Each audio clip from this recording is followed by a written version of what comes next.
Hello, I'm Antoine, a second-year student in Sustainable Product Design at François Mansart, and I'll be presenting you the workshop we took part in with the first-year students.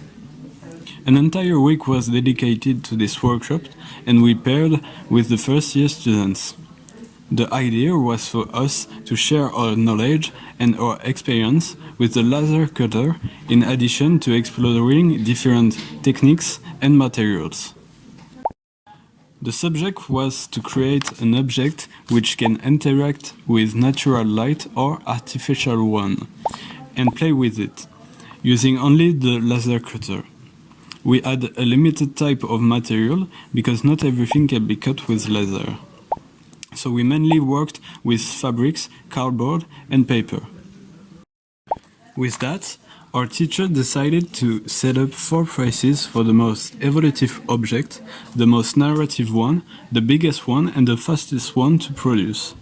A professional designer called William Boujon at Ball Design Studio followed us throughout the entire project, giving his idea and vision and his experience too.